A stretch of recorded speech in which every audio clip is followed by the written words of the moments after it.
Assalamualaikum warahmatullahi wabarakatuh. Alhamdulillah amma ba'du. Bagaimana kabarnya anak-anakku sekalian? Mudah-mudahan anak-anakku diberikan kesehatan dan dilancarkan rezekinya. Amin amin ya robbal alamin. Oke, jumpa lagi dengan Bapak pada pelajaran SKI ya, Sejarah Kebudayaan Islam. Pada hari ini kita akan belajar tentang sejarah berdirinya dinasti Ayyubiyah, seperti yang ada di slide ini. Oke, sebelum kita memulai pelajaran, langkah baiknya kita berdoa terlebih dahulu yang akan dipimpin oleh saudara Bayu. Silahkan dipimpin doa. Bismillahirrahmanirrahim. Raditu billahi robba wa bil islami dina wa bi muhammadin nabiyya wa rasulah. Rabbi zidni ilman warzuqni fahman. Amin. Oke, semoga dengan pembacaan doa tadi ya, pembelajaran kita dapat berjalan dengan lancar. Amin, amin ya robbal alamin. Selanjutnya Bapak akan absen terlebih dahulu sebelum memulai pelajaran. Oke, Akbar Pasha hadir, yang disebutkan namanya bilang hadir ya. Kemudian Ananda Bayu Putra, Ananda Putra Ramadan, Ananda Zaki. Alhamdulillah semuanya hadir. Oke, sekarang sebelum kita memulai pelajaran ya, Bapak harapkan semuanya sudah siap untuk belajar, disiapkan buku tulisnya, dibuka pikirannya, dan fokus serta konsentrasi pada pelajaran kali ini. Oke, apa sih tujuannya kita membahas atau materi tentang sejarah berdirinya Ayyubiyah? Nah, ini dia. Tujuan pembelajaran ada 4. Pertama, menjelaskan sejarah berdirinya dinasti Ayyubiyah. Jadi kita nanti tahu nih bagaimana sejarah berdirinya dinasti Ayyubiyah. Yang kedua, menjelaskan proses terbentuknya sejarah dinasti Ayyubiyah. Yang ketiga, mengidentifikasi faktor pendukung sejarah berdirinya dinasti Ayyubiyah. Yang keempat, menampilkan tokoh-tokoh yang berperan dalam sejarah berdirinya dinasti Ayyubiyah. Nah, itu ya teman-teman semuanya. Oke, kita akan melihat dulu peta konsepnya seperti apa, seperti yang ini. Lihat. Nah, ada di atas ini ya, kalian bisa melihat slide-nya ya. Ada jejak peradaban dinasti Ayyubiyah. Yang pertama, proses berdirinya. Seperti apa sih yang berdirinya proses Ayyubiyah? Ingat ya, dinasti itu adalah sebuah kerajaan ya, yang dipimpin oleh sebuah raja, kemudian turun-menurun yang diwariskan kepada generasi berikutnya. Kemudian para penguasanya siapa aja, raja-rajanya siapa aja. Kemudian penguasa Ayyubiyah terkenal adalah Salahuddin Al-Ayyubi. Pasti nih anak-anak semuanya sudah kenal siapa itu Salahuddin Al-Ayyubi. Nanti kita akan bahas lebih dalam lagi. Yang keempat adalah keteladanan Salahuddin Al-Ayyubi. Oke, itu peta konsep yang akan kita pelajari pada materi kali ini. Siap? Siap. Oke, kemudian lihat dulu nih. Coba kalian perhatikan di sini, di atas ini ada peta tahun 1190 Masehi. Nah, dilihat. Di sana ya, kita lihat ya, ada Arab, ini Timur Tengah lah ya, kurang lebih nih. Timur Tengah pada tahun 1990 Masehi. Wilayah kekuasaan Salahuddin itu yang warna merah, luas banget kan, dari Mesir kemudian kemana nih, Hijaz, ke apa nih, saya nggak kelihatan, Makura ya, ini Afrika ya, kemudian ke Maroko juga nih, pokoknya luas banget ini. Nah, kemudian ke Mesir, ke Hijaz, ke Hijaz, kemudian sampai ke Yaman. Nah, itu yang merah itu adalah kekuasaan Salahuddin Al-Ayyubi yang direbut kembali dari pasukan salib. Nah, pada tahun 1987 1189. Sedangkan warna hijau terang menandakan wilayah pasukan salib yang masih bertahan sampai meninggalnya Salahuddin Al-Ayyubi. Sangat sedikit sekali itu yang warna hijau. Oke, selanjutnya adalah proses berdirinya. Nah, setelah tadi kita memperhatikan betapa luasnya dinasti Ayyubiyah, sekarang kita lihat bagaimana sih proses berdirinya. Kita akan melihat dari Ayyubiyah ya. Ayyubiyah sendiri adalah sebuah dinasti Sunni. Nah, ada Syiah, ada Sunni. Nah, Syiah itu artinya aliran dalam Islam bermazhabkan Syiah ya. Kalau Sunni itu ya ahli sunnah wal jamaah gitu ya. yang berkuasa di Mesir, Suriah, sebagian Yaman, Irak, Mekah, Hijaz, Darbakir, yang didirikan oleh Salahuddin Al-Ayyubi. Nah, ayahnya siapa? Ayah yang bernama Najmuddin bin Ayyub menjabat sebagai komandan pasukan di kota Balbak, sebelah utara Suriah. Najmuddin bin Ayyub ditunjuk menjadi komandan oleh Nurin Zanki, panglima militer yang berkuasa saat itu. Nah, waktu itu ada panglima militer yang bernama Nuruddin Zanki yang menugaskan ayahnya Salahuddin Al-Ayyubi yang bernama Najmuddin yang ditunjuk menjadi komandan.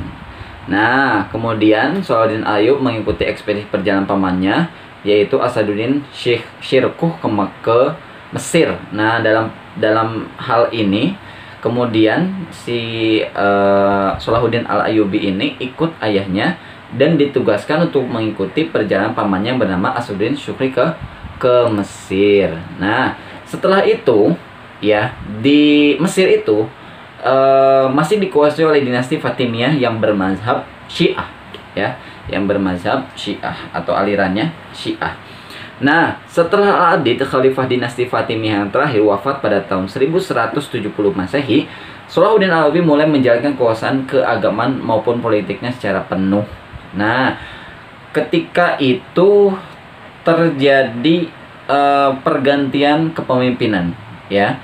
Waktu itu kan menterinya itu pamannya meninggal, Salahuddin jadi menteri. Nah, setelah Al-Adid itu meninggal, barulah kemudian Salahuddin Al-Ayyubi memegang politik kekuasaannya, ya. Kemudian semenjak itulah dinasti Ayyubiyah berdiri dan berkuasa hingga sekitar 75 tahun lamanya. Setelah Salahuddin menguasai dinasti Fatimiyah, ia menghapus kebiasaan mendoakan Khalifah Fatimiyah dalam khutbah Jumat. Tradisi ini diganti dengan mendoakan Khalifah dinasti Abbasiyah. Kenapa? Karena Salahuddin itu dekat dengan dinasti Abbasiyah yang masih berdiri. Akhirnya kebiasaan-kebiasaan yang ada di dinasti Fatimiyah itu dihilangkan. Jadi khalifah Fatimiyah yang biasanya didoakan ketika khutbah Jumat itu dihilangkan dan diganti dengan mendoakan khalifah dinasti Abbasiyah, karena Salahuddin Al-Ayyubi dekat dengan dinasti Abbasiyah. Namun demikian, meskipun Sunni tapi tidak menghalangi rakyatnya ikut paham Syiah. Nah, begitulah ceritanya.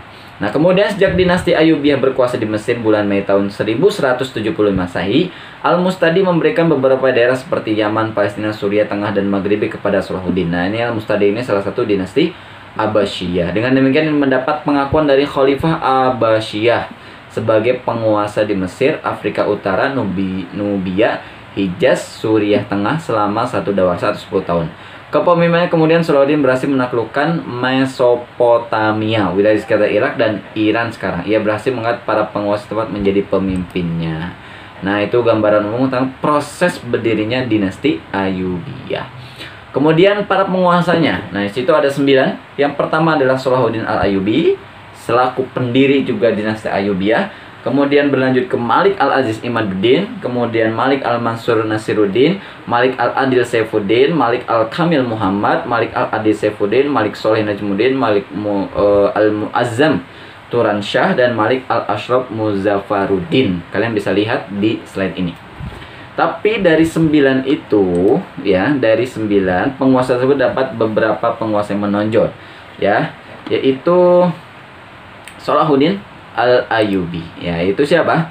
Yang pertama ya Salahuddin Al-Ayyubi selaku pendirinya. Kemudian Malik Adil Saifuddin, ya.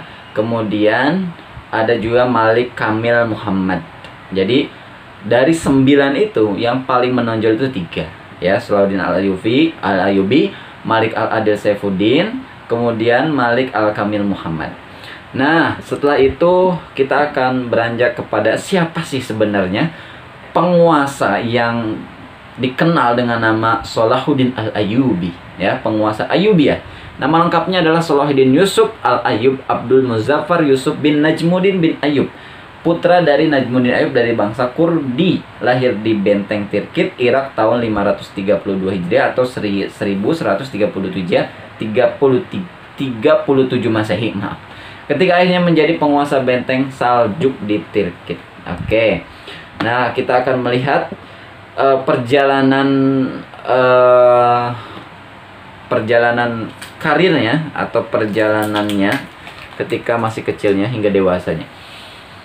Dunia kemiliteran semakin diakrami setelah Sultan Nuruddin menempatkan ayah sebagai kepala divisi militer di Damaskus pada umur 26 tahun. Salahuddin bergabung dengan pasukan pamannya Asaduddin Shirkuh ke Mesir. Keberhasilan misi Mesir membuatnya ditugaskan kembali untuk menaklukkan Mesir yang Perdana Menterinya melanggar perjanjian. Setelah penyerangan kelima kali, tahun 1189 Masehi, Mesir dapat dikuasai. Shirkuh kemudian meninggal. Selanjutnya Salahuddin diangkat oleh Nuruddin menjadi pengganti Shirkuh pada tahun 1169. Ia diangkat menjadi wazir atau panglima gubernur menggantikan pamannya. Nah, ini sejarah singkat kenapa Salahuddin bisa menjadi penguasa Mesir. 3 tahun kemudian ia menjadi penguasa Mesir dan Syria menggantikan Sultan Nuruddin yang wafat. Ia memulai dengan revitalisasi ekonomi, reorganisasi militer, dan menaklukkan negara-negara muslim kecil untuk dipersatukan. Impian bersatunya bangsa muslim tercapai setelah pada September 1174. Salahuddin berhasil menundukkan dinasti Fatimiyah di Mesir untuk patuh pada kekhalifahan Abbasiyah di Baghdad. Dinasti Ayyubiyah akhirnya berdiri di Mesir menggantikan dinasti sebelumnya yang bermazhab Syiah. Nah, itu sejarah singkat kenapa kemudian dinasti Ayyubiyah itu berdiri dan profil dari Salahuddin Al-Ayyubi. Nah, terakhir, pada usia 45 tahun, Salahuddin telah menjadi orang paling berpengaruh di dunia Islam. Selama kurun waktu 12 tahun, ia berhasil mempersatukan Mesopotamia, Mesir, Libya, Tunisia, wilayah Barat Jazirah Arab, dan Yaman di bawah kekhalifahan Ayyubiyah. Kota Damaskus Syria menjadi pusat pemerintahannya. Salahuddin meninggal di Damaskus pada tahun 1193 Masehi dalam usia 57 tahun. Dan yang perlu diingat juga anak-anakku semuanya bahwa Salahuddin inilah yang kemudian bisa mengambil kembali Palestina. Itu sangat luar biasa sekali setelah melewati perang salib. Makanya Salahuddin Al-Ayyubi sangat terkenal sekali dengan panglima yang bisa merebut kembali Palestina. Itulah sejarah singkat tentang dinasti Ayyubiyah. Adapun yang bisa kita ambil hikmahnya banyak sekali. Nah, ini nanti bisa dijadikan tugas untuk kita semua. Untuk selanjutnya kita evaluasi melalui pertanyaan-pertanyaan. Ya, yang pertama, setujukah kalian bahwa masa kemajuan dinasti Ayyubiyah merupakan bagian dari perkembangan kebudayaan peradaban Islam? Nah, itu pertanyaan pertama. Kedua, bandingkan perkembangan kebudayaan peradaban masa Abbasiyah dengan perkembangan budaya atau peradaban Ayyubiyah. Yang ketiga, coba simpulkan peranan para penguasa dalam membawa kejayaan dinasti Ayyubiyah. Nah, itu tugas-tugas. Jadi kalian juga harus bisa mengambil hikmah yang terkandung dalam diri Salahuddin Al-Ayyubi dan juga dinasti Ayyubiyah. Mudah-mudahan pembelajaran ini bermanfaat dan saya tunggu ya, Bapak tunggu tugasnya untuk dikumpulkan di pekan selanjutnya. Terima kasih telah mendengarkan. Wassalamualaikum warahmatullahi wabarakatuh.